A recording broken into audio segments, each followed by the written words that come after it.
Hello friends, achiever study വ്ളോഗിൻ്റെ മറ്റൊരു എപ്പിസോഡിലേക്ക് എല്ലാവർക്കും സ്വാഗതം.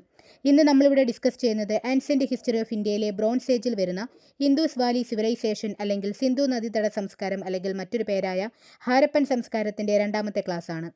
ആദ്യത്തെ ക്ലാസ്സിൽ നമ്മൾ സിന്ധു നദീതട സംസ്കാരത്തിൻ്റെ ഇൻട്രഡക്ഷനാണ് പറഞ്ഞു പോയത്. ആ ക്ലാസ് കാണാത്തവർക്കായി അതിൻ്റെ ലിങ്ക് ഞാൻ ഡിസ്ക്രിപ്ഷനിൽ കൊടുത്തേക്കാം. ആ ക്ലാസ് കണ്ടതിന് ശേഷം തുടർച്ചയായി ഈ ക്ലാസ് കാണുന്നതായിരിക്കും കുറച്ചുകൂടി നല്ലത്. ഓക്കെ, ഇതിനു മുമ്പുള്ള ആൻഷ്യൻ്റ് ഹിസ്റ്ററി ഓഫ് ഇന്ത്യയിലെ സ്റ്റോൺ ഏജ് നമ്മൾ ഫുൾ കംപ്ലീറ്റ് ചെയ്തിരുന്നു. അത് നമ്മൾ പ്ലേലിസ്റ്റായി നമ്മുടെ ചാനൽ ക്രിയേറ്റ് ചെയ്തിട്ടിട്ടുണ്ട്. സോ അതിൻ്റെ ലിങ്കും ഞാൻ ഡിസ്ക്രിപ്ഷനിൽ കൊടുത്തേക്കാം. സോ നമുക്ക് ക്ലാസ്സിലേക്ക് വരാം. ഇന്ന് നമ്മൾ ഡിസ്കസ് ചെയ്യുന്നത് സിന്ധു നദീതട ജനത ഏതൊക്കെ മേഖലകളിലാണ് പ്രാവീണ്യം നേടിയത് എന്നതിനെ പറ്റിയാണ്. സിന്ധു നദീതട സംസ്കാരത്തെ പറ്റി പഠിക്കുമ്പോൾ വളരെ ആശ്ചര്യം തോന്നുന്ന കാര്യമെന്നത് സ്റ്റോൺ ഏജിൽ നിന്നും വളരെ പെട്ടെന്നാണ് ടെക്നോളജിക്കലി അവർ പുരോഗമിച്ചത്. ഓരോ മേഖലയിലും ആ സമയത്തെ എക്സ്ട്രീം ലെവലിലുള്ള ടെക്നോളജീസാണ് അവർ യൂസ് ചെയ്തത്. ആദ്യമേ നമുക്ക് അവരുടെ അർബൻ പ്ലാനിങ് അല്ലെങ്കിൽ നഗരാസൂത്രണം എങ്ങനെയായിരുന്നു ഒരുക്കിയിരുന്നത് നോക്കാം. ഓക്കെ, അപ്പോൾ ഇന്ന് നമ്മൾ ജീവിച്ചിരിക്കുന്ന രീതിയിലുള്ള വളരെ സ്ട്രക്ചറൽ ആൻഡ് സൊഫിസ്റ്റിക്കേറ്റഡ് ആയിട്ടുള്ള രീതിയിലാണ് അന്ന് അവർ ജീവിച്ചിരുന്നത്. അതായത് അന്നത്തെ ആ സമയത്തുണ്ടായിരുന്ന ടെക്നോളജിയുടെ എക്സ്ട്രീം ലെവൽ യൂസ് ചെയ്താണ് അവർ അവരുടെ നഗരം ക്രമീകരിച്ചിരുന്നത് എങ്ങനെയായിരുന്നു എന്നുള്ളത്. ഓക്കെ, അതുപോലെ സിന്ധു നദീതട സംസ്കാരത്തിൻ്റെ ഏറ്റവും വലിയ പ്രത്യേകതയാണ് അതിൻ്റെ നഗരാസൂത്രണവും അഴുക്കുചാൽ സംവിധാനവും. അപ്പോൾ എന്താണ് സിന്ധു നദീതട സംസ്കാരത്തിൻ്റെ ഏറ്റവും വലിയ പ്രത്യേകത എന്തൊക്കെയാണ്? അതിൻ്റെ നഗരാസൂത്രണം അല്ലെങ്കിൽ ടൗൺ പ്ലാനിങ്ങും അതുപോലെ അഴുക്കുചാൽ സംവിധാനം അല്ലെങ്കിൽ ഡ്രെയിനേജ് സിസ്റ്റവുമാണ്. എന്താണ് ടൗൺ പ്ലാനിങ്ങും ഡ്രെയിനേജ് സിസ്റ്റവുമാണ് സിന്ധു നദീതട സംസ്കാരത്തിൻ്റെ ഏറ്റവും വലിയ പ്രത്യേകത എന്ന് പറയുന്നത്. അപ്പോൾ ഓരോ സൈന്ധവ നഗരങ്ങളും ഗ്രിഡ് സിസ്റ്റത്തിലാണ് രൂപകൽപ്പന ചെയ്തത്. ഏത് സിസ്റ്റമാണ്? ഗ്രിഡ് സിസ്റ്റത്തിലാണ് ഓരോ സൈന്ധവ നഗരങ്ങളും രൂപകൽപ്പന ചെയ്തിരിക്കുന്നത്. അപ്പോൾ സൈന്ധവ നഗരങ്ങളെ നമുക്ക് രണ്ടായി തിരിച്ചിട്ടുണ്ട്. അപ്പോൾ ഗ്രിഡ് സിസ്റ്റത്തിൽ രൂപകൽപ്പന ചെയ്ത സൈന്ധവ നഗരങ്ങളെ നമ്മൾ രണ്ടായിട്ടാണ് തിരിച്ചിട്ടുള്ളത്. എന്താണ്? വലതുഭാഗത്തായിട്ട് സിറ്റാഡൽ എന്ന ഭാഗം, നമ്മളിവിടെ പിക്ചർ കൊടുത്തിട്ടുണ്ട്, അതിൽ നോക്കുമ്പോൾ നമുക്ക് കാണാൻ പറ്റും. വലതുഭാഗത്തായിട്ട് എന്തൊരു ഭാഗമാണ്? സിറ്റാഡൽ എന്ന ഭാഗമാണ്. ഇത് കുറച്ച് ഉയർത്തപ്പെട്ട ഭാഗമാണ്. എന്താണ്? കുറച്ച് ഉയർന്ന ഭാഗമാണ് സിറ്റാഡൽ എന്ന് പറയുന്നത്. ഇവിടെയാണ് നഗരത്തിലെ അഡ്മിനിസ്ട്രേഷനുമായി ബന്ധപ്പെട്ട കെട്ടിടങ്ങളും ഉദ്യോഗസ്ഥരും ഒക്കെ താമസിക്കുന്ന സ്ഥലം എവിടെയാണ്? സിറ്റാഡലാണ്. ഓക്കെ, അതുപോലെ അതിൻ്റെ ഇടതുഭാഗത്തായിട്ട് നോൺ സിറ്റാഡൽ എന്ന ഭാഗമുണ്ട്. എന്താണ് നോൺ സിറ്റാഡൽ എന്ന ഭാഗം? അതിൻ്റെ ഇടതുഭാഗത്തായിട്ടാണ്. ഇതെന്ന് പറയുന്നത് കുറച്ച് താഴ്ന്ന ഭാഗമാണ്. ഇതിനെ നമുക്ക് പുറം നഗരമെന്ന് നമ്മൾ പറയുന്നുണ്ട്. അതായത് സാധാരണക്കാരായ ജനങ്ങൾ വസിക്കുന്ന ഭാഗമാണ് ഇവിടെ ഉള്ളത്. അപ്പോൾ ഇവിടെയുള്ളവരാണ് കൃഷിയൊക്കെ ചെയ്യുന്നതും എന്നിട്ട് ഇവർ വിളവെടുക്കുന്നതെല്ലാം എങ്ങോട്ടേക്കാണ് കൈമാറുന്നത്? സിറ്റാഡിലേക്കാണ് കൈമാറുന്നത്. ഓക്കെ, അപ്പോൾ നമ്മൾ എന്താ പറഞ്ഞത്? അർബൻ പ്ലാനിങ്ങിൻ്റെ കുറച്ച് കാര്യങ്ങൾ നമ്മൾ പറഞ്ഞു. അതായത് ഇന്ന് നമ്മൾ ജീവിച്ചിരിക്കുന്ന രീതിയിലുള്ള സ്ട്രക്ചറൽ ആൻഡ് സൊഫിസ്റ്റിക്കേറ്റഡ് ആയിട്ടാണ് അന്നത്തെ സിന്ധു നിവാസികൾ ജീവിച്ചിരുന്നത് നമ്മൾ പറഞ്ഞു. അതുപോലെ സിന്ധു നദീതട സംസ്കാരത്തിൻ്റെ ഏറ്റവും വലിയ പ്രത്യേകത എന്ന് പറയുന്നത് അതിൻ്റെ നഗരാസൂത്രണവും അഴുക്കുചാൽ സംവിധാനവുമാണ്. Town പ്ലാനിങ്ങും drainage സിസ്റ്റവുമാണ്. അപ്പോൾ ഓരോ സൈന്ധവ നഗരങ്ങളും ഗ്രിഡ് സിസ്റ്റത്തിലാണ് രൂപകൽപ്പന ചെയ്തത്. ഏതാണ്? ഗ്രിഡ് സിസ്റ്റത്തിലാണ് രൂപകൽപ്പന ചെയ്തത്. അതുകൊണ്ട് തന്നെ സൈന്ധവ നഗരങ്ങളെ രണ്ടായി തിരിച്ചിരിക്കുന്നു. വലതുഭാഗത്തായിട്ട് സിറ്റാഡൽ എന്ന ഭാഗമാണ്. അത് കുറച്ച് ഉയർത്തപ്പെട്ട ഭാഗമാണ്. ഇവിടെയാണ് നഗരത്തിലെ അഡ്മിനിസ്ട്രേഷനുമായി ബന്ധപ്പെട്ട കെട്ടിടങ്ങളും ഉദ്യോഗസ്ഥരൊക്കെ ഉള്ളത്. അതുപോലെ ഇടതുഭാഗത്തായിട്ട് നോൺ സിറ്റാഡൽ എന്നൊരു ഭാഗമുണ്ട്. അത് താഴ്ന്ന ഭാഗമാണ്, അല്ലെങ്കിൽ നമ്മളതിനെ പുറം നഗരം എന്നൊക്കെ അറിയപ്പെടും. ഇവിടെയാണ് സാധാരണക്കാരായ ജനങ്ങൾ വസിക്കുന്നത്. ഓക്കെ, അപ്പോൾ ഇവിടെയുള്ളവരാണ് കൃഷിയൊക്കെ ചെയ്യുന്നതും അതുപോലെ ഇവർ വിളവെടുക്കുന്നത് എങ്ങോട്ടേക്കും കൈമാറും? സിറ്റാഡിലുള്ള ഉദ്യോഗസ്ഥർക്ക് കൈമാറുകയാണ് ചെയ്യുന്നത്. ഓരോ നഗരത്തിനും ഓരോ സിറ്റാഡലായിരിക്കും ഉണ്ടായിരിക്കുക. അപ്പോൾ സിറ്റാഡൽ ഇല്ലാത്ത ഒരേ ഒരു സൈന്ധവ നഗരമാണ് ചൻഹുദാരോ എന്ന് പറയുന്നത്. അപ്പം എന്താണ്? സിറ്റാഡൽ ഇല്ലാത്ത ഒരേ ഒരു സൈന്ധവ നഗരമാണ് ചൻഹുദാരോ എന്ന് പറയുന്നത്. അപ്പോൾ ഈ ചൻഹുദാരോ എവിടെയാണ് സ്ഥിതി ചെയ്യുന്നത്? ചൻഹുദാരോ സ്ഥിതി ചെയ്യുന്നത് പാകിസ്ഥാനിലാണ്. ഓക്കെ, അപ്പോൾ അതാണ് പാകിസ്ഥാനിൽ സ്ഥിതി ചെയ്യുന്ന മറ്റൊരു സിന്ധു നദീതട സംസ്കാര കേന്ദ്രമാണ് ചൻഹുദാരോ എന്ന് പറയുന്നത്. അപ്പോൾ ഇത് 1931 എന്നാണ് 1931 ഇന്ത്യൻ പുരാവസ്തു ഗവേഷകനായ NG മജുംദാർ, മറ്റൊരു പേരെന്താണ്? നാനി ഗോപാൽ മജുംദാർ, NG മജുംദാർ അല്ലെങ്കിൽ നാനി ഗോപാൽ മജുംദാറിൻ്റെ നേതൃത്വത്തിലാണ് എന്ത് കണ്ടെത്തിയത്? ഈ ചൻഹുദാരോ കണ്ടെത്തിയത്. അപ്പോൾ ഹാരപ്പ, മോഹൻജദാരോ പോലെ ടൗൺ പ്ലാനിങ്ങിലും അതുപോലെ അതിൻ്റെ ബിൽഡിങ്ങിൻ്റെ ലേഔട്ടിലൊക്കെ ഏറെക്കുറെ സിമിലാരിറ്റീസ് ആര് കാണിച്ചിരുന്നു? ചൻഹുദാരോ കാണിച്ചിരുന്നു. ഓക്കെ, അപ്പോൾ എന്താണ് ചൻഹുദാരോയുടെ പ്രത്യേകത എന്താണ്? അപ്പോൾ നമ്മൾ ഓൾറെഡി പറഞ്ഞു ഓരോ നഗരത്തിനും ഓരോ സിറ്റാഡൽ ഉണ്ടായിരിക്കും എന്ന് പറഞ്ഞു. പക്ഷേ അതിൽ നിന്നൊക്കെ വ്യത്യസ്തമായിട്ട് സിറ്റാഡൽ ഇല്ലാത്ത ഒരേ ഒരു സൈന്ധവ നഗരം എന്ന് പറയുന്നത് ഏതാണ്? ചൻഹുദാരോയാണ്. ചൻഹുദാരോ സ്ഥിതി ചെയ്യുന്നത് എവിടെയാണ്? പാകിസ്ഥാനിലാണ്. ഇത് 1931 ഇന്ത്യൻ പുരാവസ്തു ഗവേഷകനായ NG മജുംദാർ അല്ലെങ്കിൽ നാനി ഗോപാൽ മജുംദാറാണ് ഇത് കണ്ടെത്തിയത്. അതുപോലെ ഹാരപ്പ, മോഹൻജദാരോ പോലെ ടൗൺ പ്ലാനിങ്ങിലും അതുപോലെ ബിൽഡിങ്ങിൻ്റെ ലേഔട്ടിലുമൊക്കെ ഏറെക്കുറെ സിമിലാരിറ്റീസ് ചൻഹുദാരോ കാണിച്ചിരുന്നു. സൈന്ധവ സംസ്കാരത്തിലെ കെട്ടിടങ്ങളെല്ലാം റെക്ടാങ്കിൾ ഷേപ്പിലും ഒരേ ലൈനിലുമാണ് സ്ഥിതി ചെയ്തിരുന്നത്. അപ്പം എന്താണ്? സൈന്ധവ സംസ്കാരത്തിലെ കെട്ടിടങ്ങളെല്ലാം അല്ലെങ്കിൽ ആ ബിൽഡിംഗ് എല്ലാം എങ്ങനെയാണ്, ഏത് ഷേപ്പിലാണ് നിർമ്മിച്ചിരുന്നത്? റെക്ടാങ്കിൾ ഷേപ്പിലും ഒരേ ലൈനിലുമാണ് സ്ഥിതി ചെയ്തിരുന്നത്. അപ്പോൾ ഒരു മുറിയും ഒരു കുളിമുറിയും ചേർന്നതായിരിക്കും ഇവിടുത്തെ വീടുകൾ എന്ന് പറയുന്നത്. അപ്പം എന്താണ്? ഒരു മുറിയും ഒരു കുളിമുറിയും ചേർന്നതായിരിക്കും സാധാരണ ഇവിടുത്തെ ഇവിടുത്തെ വീടുകൾ എന്ന് പറയുന്നത്. എവിടുത്തെ വീടുകൾ? സൈന്ധവ സംസ്കാരത്തിലെ കെട്ടിടങ്ങൾ എന്ന് പറയുന്നത്. അപ്പോൾ മോഹൻജൊദാരോ പട്ടണങ്ങളിലാണെങ്കിൽ വളരെ വലിയ വീടുകളൊക്കെ കാണാൻ കഴിയുന്നുണ്ട്. മോഹൻജൊദാരോ പട്ടണങ്ങളിൽ വളരെ വലിയ വീടുകൾ കാണാൻ കഴിയുന്നുണ്ട്. 2 നില വീടുകളും അതിലും ഉയർന്ന സ്ഥലത്തിലുള്ള കെട്ടിടങ്ങളും ഗോവണിയുള്ള കെട്ടിടങ്ങളും വീടുകളുമായി ബന്ധപ്പെട്ട് കിണറുകളും കുളിമുറികളൊക്കെ കാണാൻ കഴിയുന്നുണ്ട്. ഓക്കെ, അപ്പോൾ അതാണ് മോഹൻജൊദാരോ പട്ടണങ്ങളിലാണെങ്കിൽ വളരെ വലിയ വീടുകൾ കാണാൻ കഴിയുന്നുണ്ട്. അതിൽ തന്നെ 2 നില വീടുകളും പിന്നെ അതിലും ഉയർന്ന സ്ഥലത്തിലുള്ള കെട്ടിടങ്ങളും ഗോവണിയുള്ള കെട്ടിടങ്ങളും വീടുകളുമായി ബന്ധപ്പെട്ട് കിണറുകളും കുളിമുറികളും ഒക്കെ ഇവിടെ കാണാൻ കഴിയുന്നുണ്ട്. മോഹൻജൊദാരോയിൽ കാണാൻ കഴിയുന്നുണ്ട്. അപ്പോൾ ഈ സൈന്ധവ സംസ്കാരത്തിൻ്റെ കെട്ടിടങ്ങൾ എന്ന് പറയുന്നത് എന്ത് ഷേപ്പാണ്? റെക്റ്റാങ്കിൾ ഷേപ്പിലാണ്. ഒരേ ലൈനിലുമാണ് ഇവ സ്ഥിതി ചെയ്യുന്നത്. ഒരു മുറിയും ഒരു കുളിമുറിയും ചേർന്നതാണ് ഇവിടുത്തെ വീടുകൾ എന്ന് പറയുന്നത്. കുറച്ചുകൂടി ഡീറ്റെയിൽ ആയിട്ട് പറഞ്ഞു കഴിഞ്ഞാൽ മോഹൻജൊദാരോ പട്ടണങ്ങളിൽ വളരെ വലിയ വീടുകൾ കാണാൻ കഴിയുന്നുണ്ട്. 2 നില വീടുകളും അതിലും ഉയർന്ന സ്ഥലത്തിലുള്ള കെട്ടിടങ്ങളും ഗോവണിയുള്ള കെട്ടിടങ്ങളും വീടുകളുമായി ബന്ധപ്പെട്ട് കിണറുകൾ കുളിമുറികളൊക്കെ ഇവിടെ കാണാൻ കഴിയുന്നുണ്ട്. മോഹൻജൊദാരോയിൽ കാണാൻ കഴിയുന്നുണ്ട്. അപ്പോൾ അതുമായിട്ട് റിലേറ്റ് ചെയ്ത കുറച്ച് പിക്ചർ ഞാൻ ഇവിടെ പ്രസൻറ്റ് ചെയ്തിട്ടുണ്ട്. അതും കൂടെ ഒന്ന് നോക്കുക. സിന്ധു നദീതട നിവാസികളുടെ ഡ്രെയിനിങ് സിസ്റ്റം എന്ന് പറയുന്നതും വളരെ മേന്മേറിയതാണ്. അപ്പോൾ എന്താണ്? സിന്ധു നദീതട സംസ്കാരത്തിൽ ജീവിച്ചിരുന്ന ജനതയുടെ അഴുക്കുചാൽ സമ്പ്രദായം എന്ന് പറയുന്നത് വളരെ മേന്മേറിയതാണ്. അപ്പോൾ എല്ലാ കെട്ടിടങ്ങൾക്ക് ചുറ്റും എന്തുണ്ടായിരുന്നു? ഡ്രെയിനേജ് സിസ്റ്റം ഉണ്ടായിരുന്നു. ഇതിനായി ഒരേ വലിപ്പത്തിലുള്ള ഇഷ്ടികകളാണ് ഇവർ ഉപയോഗിച്ചിരുന്നത്. ഇത് അവരുടെ മെഷർമെൻറ്റ്സിലെ പ്രാവീണ്യമാണ് സൂചിപ്പിക്കുന്നത്. ഓക്കെ, അപ്പോൾ എന്താണ്? ഇവരുടെ അഴുക്കുചാൽ സമ്പ്രദായം എന്ന് പറയുന്നത് വളരെ മേന്മേറിയതാണ്. എല്ലാ കെട്ടിടങ്ങൾക്ക് ചുറ്റും എന്തുണ്ടായിരുന്നു? ഡ്രെയിനേജ് സിസ്റ്റം ഉണ്ടായിരുന്നു. അപ്പോൾ ഇതിനായിട്ട് ഒരേ വലിപ്പത്തിലുള്ള ഇഷ്ടികകളാണ് ഇവർ ഉപയോഗിച്ചിരുന്നത്. ഇത് അവരുടെ മെഷർമെൻറ്റ്സിലെ പ്രാവീണ്യമാണ് സൂചിപ്പിച്ചിരിക്കുന്നത്. സോ ഡ്രെയിനേജ് സിസ്റ്റത്തിൻ്റെ ഒരു പിക്ചർ ഞാൻ ഇതിൽ കൊടുത്തിട്ടുണ്ട്. ഓക്കെ, അതുപോലെ സൈന്ധവ സംസ്കാരത്തിലെ നിരത്തുകൾ അല്ലെങ്കിൽ റോഡുകൾ എന്ന് പറയുന്നത് വീടിനോട് ചേർന്നാണ് സ്ഥിതി ചെയ്തിരുന്നത്. അപ്പോൾ നിരത്തു പാകിയിരുന്ന ഇഷ്ടികകൾ എന്ന് പറയുന്നത് വളരെ വിശാലമായതും സമഭുജ ത്രികോണാകൃതിയിൽ പരസ്പരം കൂട്ടിമുട്ടിയിരുന്ന ഡിസൈനിലുമായിരുന്നു. അപ്പോൾ എന്താണ്? സൈന്ധവ സംസ്കാരത്തിലെ നിരത്തുകൾ അല്ലെങ്കിൽ റോഡുകൾ എന്ന് പറയുന്നത് വീടിനോട് ചേർന്നാണ് സ്ഥിതി ചെയ്തിരുന്നത്. അപ്പം നിരത്തു പാകിയിരുന്ന ഇഷ്ടിക വിശാലമായതും സമഭുജ ത്രികോണാകൃതിയിൽ പരസ്പരം കൂട്ടിമുട്ടിയിരുന്ന ഡിസൈനിലും ആയിരുന്നു. ഓക്കെ, അപ്പോൾ സിന്ധു നദീതട സംസ്കാരം ഒരുപാട് ഏരിയയിൽ വളർന്നൊരു സംസ്കാരമാണ്. സോ ലോകത്തിലെ ഏറ്റവും വലിയ സംസ്കാരം എന്ന് നമുക്ക് ഏതിനെ വിശേഷിപ്പിക്കാം? സിന്ധു നദീതട സംസ്കാരത്തിനെ വിശേഷിപ്പിക്കാം. അപ്പോൾ എന്താണ്?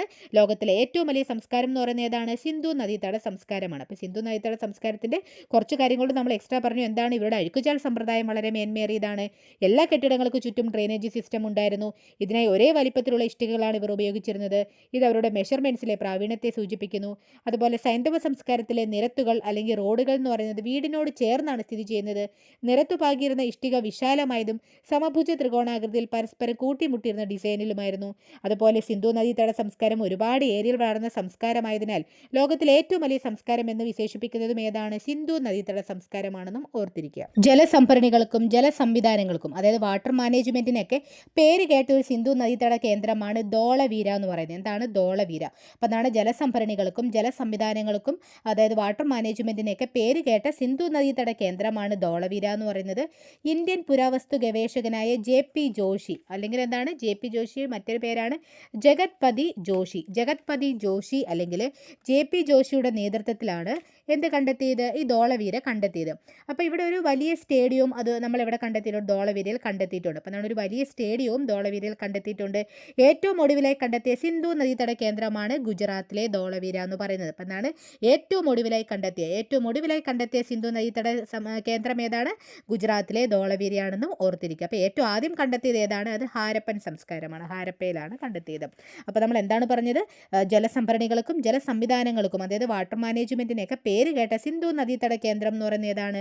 ധോളവീരയാണ്. അതുപോലെ ഇന്ത്യൻ പുരാവസ്തു ഗവേഷകനായ JP ജോഷി അല്ലെങ്കിൽ ജഗത്പതി ജോഷിയുടെ നേതൃത്വത്തിലാണ് ധോളവീര കണ്ടെത്തിയത്. അപ്പോൾ ഒരു വലിയ സ്റ്റേഡിയം ധോളവീരയിൽ കണ്ടെത്തിയിട്ടുണ്ട്. അതുപോലെ ഏറ്റവും ഒടുവിലായി കണ്ടെത്തിയ സിന്ധു നദീതട കേന്ദ്രമാണ് ഗുജറാത്തിലെ ധോളവീര എന്നും ഓർത്തിരിക്കുക. ഓക്കെ, അപ്പോൾ ഈ സിന്ധു നിവാസികളുടെ ബിൽഡിങ്സുകളൊക്കെ നിർമ്മിച്ചിരുന്നത് വുഡിലും സ്റ്റോണിലുമാണ്. തടി കൊണ്ടും കല്ലുകൊണ്ടുമാണ് ഇവിടുത്തെ ബിൽഡിങ്സ് ഒക്കെ കൂടുതലായിട്ട് നിർമ്മിച്ചിരിക്കുന്നതെന്ന് ഓർത്തിരിക്കുക. അതോടൊപ്പം ഹാരപ്പ എന്ന സൈന്ധവ നഗരത്തിൽ 2 വരികളിലായി 6 വീതം പത്തായപ്പുരകൾ, അങ്ങനെ ആകെ 12 പത്തായപ്പുരകൾ ഉണ്ടായിരുന്നു. സോ അതിൻ്റെ ഒരു പിക്ചർ ഞാൻ ഇവിടെ കൊടുത്തിട്ടുണ്ട്. അപ്പോൾ മോഹൻജൊദാരോയിലും ഒരു മഹത്തായ പത്തായപ്പുര ഉണ്ടായിരുന്നു. മോഹൻജൊദാരോയിലെ മഹത്തായ നിർമ്മിതിയും ഈ മഹത്തായ പത്തായപ്പുര തന്നെയാണ്. അപ്പോൾ മഹത്തായ സ്നാനഘട്ടം അല്ലെങ്കിൽ ഗ്രേറ്റ് ബാത്ത്, അതുപോലെ മഹത്തായ മഹത്തായ പത്തായ്പുര അല്ലെങ്കിൽ ഗ്രേറ്റ് ഗ്രാനറി എന്നിവ എവിടെയാണ് സ്ഥിതി ചെയ്യുന്നതെന്ന് ചോദിച്ചാൽ മോഹൻജൊദാരോയിലാണ് ഉള്ളത്. അപ്പോൾ ഈ മഹത്തായ സ്നാനഘട്ടവും മഹത്തായ പത്തായ്പുരയും എവിടെയാണ് ഉള്ളതെന്ന് ചോദിച്ചാൽ മോഹൻജൊദാരോയിലാണ് ഉള്ളത്. അതിൻ്റെ രണ്ടിൻ്റെ പിക്ചർ നമ്മളിവിടെ കൊടുത്തിട്ടുണ്ട്. അപ്പോൾ ഈ ഗ്രേറ്റ് ഗ്രാനറിയിൽ തന്നെ എയർ ഡക്റ്റുകൾ അല്ലെങ്കിൽ വായു സുഷിരങ്ങളും കൂടെ അതിനകത്ത് നിർമ്മിച്ചിട്ടുണ്ടായിരുന്നു. എന്തിനാണെന്ന് ചോദിച്ചാൽ ഗ്രാനറിയിൽ സൂക്ഷിച്ചിരുന്ന ഭക്ഷ്യവസ്തുക്കൾ നശിച്ചു പോകാതെ ഉള്ളിലേക്ക് എയർ കടക്കാൻ വേണ്ടിയിട്ടാണ്. ഓക്കെ, അപ്പം എന്താണ് മഹത്തായ സ്നാനഘട്ടം അല്ലെങ്കിൽ മഹത്തായ പത്തായ്പുര എന്ന് പറയുന്നത് എവിടെയാണുള്ളത്? മോഹൻജൊദാരോയിലാണുള്ളത്. അപ്പം ഈ ഒരു മോഹൻജൊദാരോയിലുള്ള ഈ പത്തായ്പുരകളുടെയൊക്കെ ഒരു പ്രത്യേകത എന്ന് പറയുന്നത് എന്താണ്? ആ ഗ്രേറ്റ് ഗ്രാനറിയിൽ എയർ ഡക്റ്റുകൾ അല്ലെങ്കിൽ വായു സുഷിരങ്ങൾ നിർമ്മിച്ചിരുന്നു. സോ ഇത് ഗ്രാനറിയിൽ സൂക്ഷിച്ചിരുന്ന ഭക്ഷ്യവസ്തുക്കൾ നശിച്ചു പോകാതെ ഉള്ളിലേക്ക് എയർ കടക്കാനാണ് അവർ ഇങ്ങനെ ഒരു രീതിയും കൂടെ ചെയ്തു വെച്ചിരുന്നത്. അപ്പം മറ്റു പല സിന്ധു നദീതട സ്ഥലങ്ങളിലും പത്തായ്പുരകൾ ഉണ്ടായിരുന്നുവെങ്കിലും ഹാരപ്പയിലെ പത്തായ്പുരയാണ് പ്രസിദ്ധം എന്ന് പറയുന്നത്. അപ്പം മോഹൻജൊദാരോയിൽ നമ്മൾ പറഞ്ഞു മഹത്തായ സ്നാനഘട്ടവും മഹത്തായ പത്തായ്പുരയും ഉണ്ടെന്ന് പറഞ്ഞു. എന്നിരുന്നാലും ഹാരപ്പയിലെ പത്തായ്പുര എന്ന് പറയുന്നത് കുറച്ചുകൂടി പ്രസിദ്ധമാണ്. 2 വരികളിലായി 6 വീതം, അങ്ങനെ ആകെ 12 പത്തായ്പുരകളാണ് ഇവിടെ ഉള്ളത്, ഹാരപ്പയിൽ ഉണ്ടായിരുന്നത്. അപ്പോൾ ഹാരപ്പയുടെ പ്രത്യേകത നമ്മൾ ഓൾറെഡി പറഞ്ഞു. എന്താണ്? ഏറ്റവും ആദ്യം കണ്ടുപിടിക്കപ്പെട്ട സിന്ധു നദീതട സംസ്കാര കേന്ദ്രമാണ് ഹാരപ്പ. എന്താണ്? ഏറ്റവും ആദ്യം കണ്ടുപിടിക്കപ്പെട്ട സിന്ധു നദീതട സംസ്കാര കേന്ദ്രമാണ് ഹാരപ്പ എന്ന് പറയുന്നത്. 1921 ഇന്ത്യൻ പുരാവസ്തു ഗവേഷകനായ ദയാറാം സാഹ്നിയാണ് ഹാരപ്പ കണ്ടെത്തിയത്. എന്നാണ്? 1921 ഇന്ത്യൻ പുരാവസ്തു ഗവേഷകനായ ദയാറാം സാഹ്നിയാണ് ഹാരപ്പ കണ്ടെത്തിയത്. ഇന്ത്യൻ ഉപഭൂഖണ്ഡത്തിലെ ആദ്യത്തെ നഗരം എന്നറിയപ്പെടുന്ന കേന്ദ്രം ഏത് തന്നെയാണ്? ഹാരപ്പ തന്നെയാണ്. അപ്പോൾ നമ്മൾ എന്താണ് പറഞ്ഞത്? ഹാരപ്പ എന്ന സൈന്ധവ നഗരത്തിൽ 2 വരികളിലായി 6 വീതം പത്തായ്പുരകൾ ഉണ്ടെന്ന് പറഞ്ഞു. ഇതാണ് അതിൻ്റെ ഏറ്റവും വലിയ പ്രത്യേകത എന്ന് നമ്മൾ പറഞ്ഞു. അതുപോലെ മോഹൻജൊദാരോയിലും എന്തുണ്ട്? മഹത്തായ സ്നാനഘട്ടം അല്ലെങ്കിൽ ഗ്രേറ്റ് ബാത്ത്, അതുപോലെ മഹത്തായ പത്തായ്പുര അല്ലെങ്കിൽ ഗ്രേറ്റ് ഗ്രാനറിയൊക്കെ ഉണ്ടെന്നും നമ്മൾ പറഞ്ഞു. അതുപോലെ എന്താണ്? ഏറ്റവും ആദ്യമായിട്ട് കണ്ടുപിടിക്കപ്പെട്ട സിന്ധു നദീതട സംസ്കാര കേന്ദ്രമാണ് ഹാരപ്പ എന്ന് പറഞ്ഞു. 1921 ഇന്ത്യൻ പുരാവസ്തു ഗവേഷകനായ ദയാറാം സാഹ്നിയാണ് ഹാരപ്പ കണ്ടെത്തിയത്. അതുപോലെ ഇന്ത്യൻ ഉപഭൂഖണ്ഡത്തിലെ ആദ്യത്തെ നഗരം എന്നറിയപ്പെടുന്ന കേന്ദ്രം ഏത് തന്നെയാണ്? ഹാരപ്പയാണ്. ഇനി മറ്റൊരു ഇമ്പോർട്ടൻ്റ് ആയിട്ടുള്ള മേഖല എന്ന് പറയുന്നത് ഇവർ വെങ്കലത്തിൻ്റെ ഉപയോഗം നന്നായി പഠിച്ചിരുന്നു. അപ്പോൾ വെങ്കലം ഉപയോഗിച്ച് പല രൂപങ്ങൾ ഉണ്ടാക്കാൻ സൈന്ധവ സംസ്കാരത്തിലെ ജനത പഠിച്ചിരുന്നു എന്നുള്ളതാണ്. സോ വെങ്കലം ഉപയോഗിച്ച് ഒരുപാട് രൂപങ്ങൾ ഹാരപ്പൻ ജനത ഉണ്ടാക്കിയിരുന്നു. അപ്പോൾ ഇതിനായിട്ട് ലോസ്റ്റ് വാക്സ് പ്രോസസ്സ്, എന്താണ് ലോസ്റ്റ് വാക്സ് പ്രോസസ്സ് എന്ന ടെക്നിക്കാണ് ഇവർ ഉപയോഗിച്ചിരുന്നത്. അപ്പോൾ ഇതിൻ്റെ ഒരു ഇമ്പോർട്ടൻസ് എന്ന് പറയുന്നത് ഇന്നും നമ്മൾ ബ്രോൺസ് ഉപയോഗിച്ച് രൂപങ്ങൾ ഉണ്ടാക്കുന്നത് ഈ സെയിം മെത്തേഡ് വെച്ചിട്ട് തന്നെയാണ്. അതായത് ഏകദേശം 5000 വർഷങ്ങൾക്ക് മുന്നേ ഇൻഡസ് വാലി സിവിലൈസേഷൻ ചെയ്തു പോന്നിരുന്ന ടെക്നിക്ക് തന്നെയാണ് നമ്മൾ ഇന്നും ഫോളോ ചെയ്യുന്നത്. സോ അത് തന്നെയാണ് ഇതിൻ്റെ ഏറ്റവും വലിയ ഇമ്പോർട്ടൻസ് എന്ന് പറയുന്നത്. അപ്പോൾ എന്താണ് വെങ്കലത്തിൻ്റെ ഉപയോഗം എന്ന് പറയുന്നത്? വെങ്കലം ഉപയോഗിച്ച് ഒരുപാട് രൂപങ്ങൾ ആരുണ്ടാക്കിയിരുന്നു? ഹാരപ്പൻ ജനത ഉണ്ടാക്കിയിരുന്നു. ഇതിനായിട്ട് അവർ ഉപയോഗിച്ച ടെക്നിക്ക് ഏതാണ്? ലോസ്റ്റ് വാക്സ് പ്രോസസ്സാണ്. എന്താണ്? ലോസ്റ്റ് വാക്സ് പ്രോസസ്സാണ്. സോ ഒരു ടെക്നിക്ക് അവർ അതിൻ്റെ ഒരു ഇമ്പോർട്ടൻസ് എന്ന് പറഞ്ഞാൽ 5000 വർഷങ്ങൾക്ക് മുന്നേ ഇൻഡസ് വാലി സിവിലൈസേഷൻ ചെയ്തു പോന്നിരുന്ന ടെക്നിക്ക് തന്നെയാണ് നമ്മൾ ഇന്നും ഫോളോ ചെയ്ത് പോകുന്നത്. സോ ഈ ഒരു ടെക്നിക്ക് എങ്ങനെയാണെന്ന് ഞാൻ വിശദീകരിക്കാം. അതിന് വേണ്ടിയിട്ട് ഞാനിവിടെ ഒരു ഫ്ലോ ചാർട്ട് കൊടുത്തിട്ടുണ്ട്. സോ ഇവിടെ നമുക്കൊരു റെഡ് കളറിൽ ഒരു ആരോ മാർക്ക് കാണാൻ കഴിയുന്നുണ്ട് അല്ലേ? അപ്പോൾ ഈ റെഡ് കളറിലുള്ള ആരോ മാർക്ക് രൂപത്തിലാണ് നമുക്ക് ഒരു വെങ്കലത്തിൻ്റെ ഒരു രൂപം ഉണ്ടാക്കിയെടുക്കേണ്ടതെന്ന് വിചാരിക്കുക. സോ ആദ്യം നമ്മൾ എന്ത് ചെയ്യും? ഇതിനായിട്ട് നമുക്ക് ആവശ്യമുള്ള രൂപത്തിൻ്റെ വാക്സ് ഫിഗർ ഉണ്ടാക്കിയെടുക്കും. സോ ആ ഒരു റെഡ് കളർ ആരോ മാർക്കിൻ്റെ ഒരു വാക്സ് മെഴുക് വെച്ചിട്ടുള്ളൊരു രൂപം നമ്മൾ ആദ്യമായിട്ട് ഉണ്ടാക്കിയെടുക്കും. അപ്പോൾ വാക്സ് അല്ലെങ്കിൽ മെഴുക് കൈകാര്യം ചെയ്യാൻ വളരെ എളുപ്പമാണ് നമുക്ക്. അതായത് വാക്സ് നമുക്ക് പെട്ടെന്ന് ചുരുണ്ടിയെടുത്ത് ഇഷ്ടത്തിലുള്ള രൂപത്തിലോട്ടൊക്കെ മാറ്റാൻ കഴിയും. അതുകൊണ്ട് തന്നെ സോ ഈ വാക്സ് ഫിഗറിൻ്റെ മുകളിൽ എന്ത് ചെയ്യും? എന്നിട്ട് ക്ലേ വെച്ച് അവർ കവർ ചെയ്യും. കവർ ചെയ്തിട്ട് അതിൻ്റെ മൂട്ടിലായിട്ട് ചെറിയ ഒരു ഹോളും ഇട്ട് വെക്കും. എന്നിട്ട് എന്ത് ചെയ്യും? നന്നായിട്ട് ചൂട് കൊടുക്കും. നന്നായിട്ട് ചൂട് കൊടുക്കുന്ന സമയത്ത് എന്ത് ചെയ്യും? ഈ ഒരു പുറമേയുള്ള ക്ലേ നന്നായിട്ട് ഉണങ്ങി കഴിയുമ്പോഴത്തേക്കും അതിൻ്റെ അകത്തുള്ള വാക്സ് എന്ത് ചെയ്യും? ചൂടേറ്റ് ഉരുകി ആ ദ്വാരത്തിലൂടെ പുറത്തേക്ക് പോകും. ഇപ്പോൾ ആ ഒരു ക്ലേയുടെ രൂപത്തിനുള്ളിൽ ഉണ്ടായിരുന്ന വാക്സ് മൊത്തം എന്ത് ചെയ്തു? ഉരുകി ഒലിച്ചു പോയി. സോ അതിൻ്റെ അകത്ത് ഇപ്പോൾ എന്താണ്? വേക്കൻ്റ് ആണ്. അതിനുള്ളിലേക്ക് എന്ത് ചെയ്യും? ഇവർ ബ്രോൺസിൻ്റെ ദ്രാവകാവസ്ഥയിലുള്ള ബ്രോൺസ് അതിൻ്റെ ഉള്ളിലേക്ക് ഒഴിച്ചു കൊടുക്കും. സോ എന്നിട്ട് എന്ത് ചെയ്യും? അത് തണുപ്പിക്കാൻ വെക്കും. എന്നിട്ട് കുറച്ച് കഴിയുമ്പോൾ എന്ത് ചെയ്യും? ആ ഒരു ക്ലേ എല്ലാം തല്ലിപ്പൊട്ടിച്ച് കളയുമ്പോഴത്തേക്കും ആ ഒരു ബ്രോൺസിൻ്റെ രൂപത്തിൽ നമുക്ക് എന്ത് ചെയ്യും? ആ ഒരു ആരോ മാർക്ക് നമുക്ക് കിട്ടും. ആരോ മാർക്ക് എന്ന് പറയുന്നത് ഞാനൊരു ഉദാഹരണം പോലെ പറഞ്ഞതാണ്. ഇതുപോലെ വെങ്കലം വെച്ചിട്ട് അവർ ഒരുപാട് സാധനങ്ങൾ അവർ ഉണ്ടാക്കിയിട്ടുണ്ട്. സോ ഏതൊക്കെയാണെന്ന് ഞാൻ പറയാം. ഒന്നൊരു ഡാൻസിങ് ഗേൾ, അതിൻ്റെ ഒരു രൂപം ഞാൻ ഇവിടെ കൊടുത്തിട്ടുണ്ട്. കോപ്പർ സ്റ്റാച്യുവിൻ്റെ ഒരു രൂപമാണത്. ഓക്കെ, അപ്പോൾ ഇതെന്ന് പറഞ്ഞാൽ അതിൻ്റെ കയ്യിൽ നിറയെ വളകളുണ്ട്, മറ്റ് ആഭരണങ്ങളൊക്കെ ധരിച്ചിട്ടുണ്ട്, മുടിയൊക്കെ കെട്ടിവെച്ചിരിക്കുകയാണ്. സോ ആ ഒരു രൂപം നമുക്ക് ആ ഒരു ഡാൻസിങ് ഗേളിൽ നിന്ന് കിട്ടും. ഇത് നമുക്ക് മോഹൻജൊദാരോയിൽ നിന്നാണ് ഇങ്ങനെ ഒരു വെങ്കല രൂപം കിട്ടിയത്. അതുപോലെ ബുഫലോയുടെയും ബുള്ളിൻ്റെയും ഗോട്ടിൻ്റെയൊക്കെ എന്താണ് വെങ്കല രൂപങ്ങൾ നമുക്ക് കിട്ടിയിട്ടുണ്ട്. സോ ഇതാണ് ഒരു വെങ്കലത്തിൻ്റെ ഉപയോഗം എന്ന് പറയുന്നത്. അപ്പോൾ എന്താണ് വെങ്കലത്തിൻ്റെ ഉപയോഗം എന്ന് പറയുന്നത്? വെങ്കലം ഉപയോഗിച്ച് ഒരുപാട് രൂപങ്ങൾ ഹാരപ്പൻ ജനത ഉണ്ടാക്കിയിരുന്നു. ഇതിനായി ലോസ്റ്റ് വാക്സ് പ്രോസസ്സ് എന്ന ടെക്നിക്കാണ് ഇവർ ഉപയോഗിച്ചിരുന്നത്. ഇതിൻ്റെ ഇമ്പോർട്ടൻസ് എന്ന് പറയുന്നത് നമ്മൾ ഇന്നും ഈ ബ്രോൺസ് ഉപയോഗിച്ച് രൂപങ്ങൾ ഉണ്ടാക്കുന്നത് ആ പഴയ, അതായത് 5000 വർഷങ്ങൾക്ക് മുന്നേ ഇൻഡസ് വാലി സിവിലൈസേഷൻ ചെയ്തു പോന്നിരുന്ന ടെക്നിക്ക് തന്നെയാണ് നമ്മൾ ഫോളോ ചെയ്യുന്നത്. ഏതാണ് ആ ടെക്നിക്ക്? ലോസ്റ്റ് വാക്സ് പ്രോസസ്സ് എന്നാണ്. സോ ഇതിനായിട്ട് ആദ്യം നമ്മൾ എന്ത് ചെയ്യും? നമുക്ക് ആവശ്യമുള്ള രൂപത്തിൻ്റെ ഒരു വാക്സ് ഫിഗർ നമ്മൾ ഉണ്ടാക്കിയെടുക്കും. വാക്സ് അല്ലെങ്കിൽ മെഴുക് കൈകാര്യം ചെയ്യാൻ വളരെ എളുപ്പമാണ്. അതായത് വാക്സ് അല്ലെങ്കിൽ ചുരണ്ടിയെടുത്ത് നമുക്ക് മറ്റുള്ള ഇഷ്ടപ്പെട്ട രൂപത്തിലോട്ടൊക്കെ മാറ്റാൻ കഴിയുമെന്നതുകൊണ്ട്. അപ്പോൾ ഈ ഒരു വാക്സ് ഫിഗറിൻ്റെ മുകളിൽ നമ്മൾ ക്ലേ വെച്ച് കവർ ചെയ്യും. ശേഷം ഈ കോട്ടിനെ ഹീറ്റ് ചെയ്ത് ഉറപ്പിക്കും. അതിനകത്ത് വാക്സ് ചൂടേറ്റ് ഉരുകി ഒലിച്ച് പോകാനായിട്ട് എന്ത് ചെയ്യും? അതിനുള്ളിൽ ഒരു ഹോൾ ഇടും. ഈ വാക്സ് ഇതിലൂടെ ലോസ്റ്റായി പോകും. ശേഷിക്കുന്ന കളിമൺ മോൾഡിൻ്റെ രൂപത്തിൻ്റെ ഉള്ളിലേക്ക് നമ്മൾ എന്ത് ചെയ്യും? ദ്രാവകാവസ്ഥയിലുള്ള ബ്രോൺസ് ഒഴിച്ചു കൊടുക്കും. സോ ഇത് കൂൾ ചെയ്യുന്ന സമയത്ത് വാക്സ് വെച്ചുണ്ടാക്കിയ ഫിഗർ പോലുള്ള ഒരു ബ്രോൺസ് രൂപം നമുക്ക് ലഭിക്കുകയും ചെയ്യും. സോ അങ്ങനെ ഉണ്ടാക്കിയെടുത്ത ചില വെങ്കലത്തിൻ്റെ രൂപങ്ങളാണ് ഡാൻസിങ് ഗേൾ എന്ന് പറയുന്നത്. ഇത് മോഹൻജൊദാരോയിൽ നിന്നാണ് കിട്ടിയിട്ടുള്ളത്. അതുപോലെ ബുഫല്ലോ, ബുള്ള്, ഗോട്ടിൻ്റെ രൂപമൊക്കെ നമുക്ക് എന്ത് ചെയ്തിട്ടുണ്ട്? വെങ്കലത്തിൽ നിർമ്മിച്ച രൂപങ്ങളൊക്കെ നമുക്ക് സിന്ധു നദീതട സംസ്കാരത്തിൻ്റെ ഭാഗമായിട്ട് നമ്മൾ കണ്ടെടുത്തിട്ടുണ്ട്. ഓക്കെ, ഇനി നമ്മൾ മൂന്നാമതായിട്ട് നോക്കുന്നത് സിന്ധു നിവാസികൾ ചെയ്തിരുന്ന ജോലികൾ എന്തൊക്കെയാണെന്ന് നമുക്ക് നോക്കാം. അപ്പോൾ മെയിനായിട്ടും സിന്ധു നിവാസികളുടെ ഉപജീവന മാർഗം എന്ന് പറയുന്നത് കൃഷിയും മൃഗപരിപാലനവുമായിരുന്നു. എന്താണ്? കൃഷിയും മൃഗപരിപാലനവുമായിരുന്നു സിന്ധു നിവാസികളുടെ ഉപജീവന മാർഗം എന്ന് പറയുന്നത്. സോ ഒരുവിധപ്പെട്ട എല്ലാ കൃഷികളും ആര് ചെയ്യുമായിരുന്നു? സിന്ധു നിവാസികൾ ചെയ്തിരുന്നു. എന്നാൽ കരിമ്പ് കൃഷിയെപ്പറ്റി അവർക്ക് അറിവില്ലായിരുന്നു. എന്തിനെ പറ്റിയാണ്? കരിമ്പ് കൃഷിയെപ്പറ്റി. അപ്പോൾ കരിമ്പ് ഇന്ത്യയിലേക്ക് ആദ്യമായിട്ട് എത്തിക്കുന്നത് ആര്യന്മാരാണെന്നാണ് നമുക്ക് തെളിവ് കിട്ടിയിട്ടുള്ളത്. അപ്പം എന്താണ്? കരിമ്പ് ഇന്ത്യയിലേക്ക് ആദ്യമായിട്ട് എത്തിക്കുന്ന ആരാണ്? ആര്യന്മാരാണെന്നാണ്. സോ സിന്ധു നിവാസികളുടെ ഉപജീവന മാർഗം എന്ന് പറയുന്നത് കൃഷിയും മൃഗപരിപാലനവുമായിരുന്നു. ഒരുവിധപ്പെട്ട എല്ലാ കൃഷികളും സിന്ധു നിവാസികൾ ചെയ്തിരുന്നു. കരിമ്പ് കൃഷിയെ പറ്റി അറിവില്ലായിരുന്നു. കരിമ്പ് ഇന്ത്യയിലേക്ക് എത്തിക്കുന്നത് ആര്യന്മാരാണെന്നാണ് നമുക്ക് ഇതിന് ശേഷം കിട്ടിയ തെളിവുകൾ എന്ന് പറയുന്നത്. അതുപോലെ ഇവർ ചെയ്തിരുന്ന പ്രധാനപ്പെട്ട വിളകൾ എന്ന് പറഞ്ഞാൽ ഏതൊക്കെയാണ്? ഗോതമ്പ്, ബാർലി, പയറുവർഗ്ഗങ്ങൾ, നെല്ല്, ചോളം, കടുക്, പരുത്തി കൃഷിയൊക്കെ ഇവർ ചെയ്തിരുന്നു. എന്തൊക്കെയാണ്? ഗോതമ്പ്, ബാർലി, പയറുവർഗ്ഗങ്ങൾ, നെല്ല്, ചോളം, കടുക്, പരുത്തിത്തുണിയൊക്കെ ഇവർ ചെയ്തിരുന്ന സിന്ധു നിവാസികൾ ചെയ്തിരുന്ന പ്രധാനപ്പെട്ട ജോലികളായിരുന്നു. അപ്പോൾ നെൽകൃഷിക്ക് പേര് കേട്ട സിന്ധു നദീതട കേന്ദ്രങ്ങളാണ് ഗുജറാത്തിലെ ലോത്തലും റംഗ്പൂർ എന്ന് പറയുന്നത്. അപ്പോൾ എന്താണ്? നെൽകൃഷിക്ക് പേര് കേട്ട സിന്ധു നദീതട കേന്ദ്രം ഏതാണ്? ഗുജറാത്തിലുള്ള ലോത്തലും റാങ്പൂറുമാണ്. അതുപോലെ ബാർലി കൃഷിക്ക് പേര് കേട്ട സിന്ധു നദീതട കേന്ദ്രം ഏതാണ്? ഹരിയാനയിലുള്ള ബനവാലിയാണ്. അപ്പോൾ എന്താണ്? ബാർലി കൃഷിക്ക് പേര് കേട്ട സിന്ധു നദീതട കേന്ദ്രം ഏതാണ്? ഹരിയാനയിലെ ബനവാലിയാണ്. അതുപോലെ പരുത്തിനൂല് കൊണ്ട് എന്ത് ചെയ്തിരുന്നു? ഇവർ വസ്ത്രം നിർമ്മിച്ചിരുന്നു. അതവർ വ്യാപാരവും ചെയ്തിട്ടുണ്ടായിരുന്നു. അപ്പോൾ എന്താണ്? പരുത്തിനൂല് കൊണ്ട് അവർ വസ്ത്രം നിർമ്മിച്ചിരുന്നു, അതവർ വ്യാപാരവും ചെയ്തിരുന്നു. അപ്പോൾ അവരുടെ വ്യാപാരത്തിൽ പരുത്തിത്തുണിയും ഉണ്ടായിരുന്നതിൻ്റെ തെളിവുകൾ നമുക്ക് ലഭിച്ചിട്ടുണ്ട്. അതെവിടെ നിന്നാണ് കിട്ടിയത്? മോഹൻജൊദാരോയിൽ നിന്നാണ് പരുത്തിത്തുണി വ്യാപാരത്തിൽ അവർ ഉൾക്കൊള്ളിച്ചിരുന്നു എന്നതിൻ്റെ ഒരു തെളിവ് നമുക്ക് എവിടെ നിന്നാണ് കിട്ടിയത്? മോഹൻജൊദാരോയിൽ നിന്നാണ്. അപ്പോൾ എന്താണ്? ജോലികൾ. ഇപ്പോൾ സിന്ധു നിവാസികളുടെ ജോലികളെ പറ്റി പറയുമ്പോൾ സിന്ധു നിവാസികളുടെ ഉപജീവന മാർഗം എന്താണ്? കൃഷിയും മൃഗപരിപാലനവുമായിരുന്നു. ഒരുവിധപ്പെട്ട എല്ലാ കൃഷികളും സിന്ധു നിവാസികൾ ചെയ്തിരുന്നു. കരിമ്പ് കൃഷിയെ പറ്റി അറിവില്ലായിരുന്നു. കരിമ്പ് ഇന്ത്യയിലേക്ക് എത്തിക്കുന്നത് ആര്യന്മാരാണെന്നാണ് നമുക്ക് കിട്ടിയ തെളിവുകൾ പറയുന്നത്. അതുപോലെ ഇവരുടെ പ്രധാനപ്പെട്ട വിളകൾ എന്ന് പറയുന്നത് ഗോതമ്പ്, ബാർലി, പയറുവർഗ്ഗങ്ങൾ, നെല്ല്, ചോളം, കടുക്, പരുത്തി കൃഷിയൊക്കെയാണ് ഇവർ മെയിനായിട്ടും ചെയ്തിരുന്ന കൃഷികൾ എന്ന് പറയുന്നത്. അതുപോലെ നെൽകൃഷിക്ക് പേര് കേട്ട സിന്ധു നദീതട കേന്ദ്രങ്ങളാണ് ഗുജറാത്തിലെ ലോത്തലും റംഗ്പൂറും. അതുപോലെ ബാർലി കൃഷിക്ക് പേര് കേട്ട സിന്ധു നദീതട കേന്ദ്രമാണ് ഹരിയാനയിലെ ബനവാലി. അതുപോലെ പരുത്തിനൂല് കൊണ്ട് അവർ വസ്ത്രം നിർമ്മിച്ചിരുന്നു, അത് വിൽക്കുകയും ചെയ്തിരുന്നു. അപ്പോൾ എന്താണ്?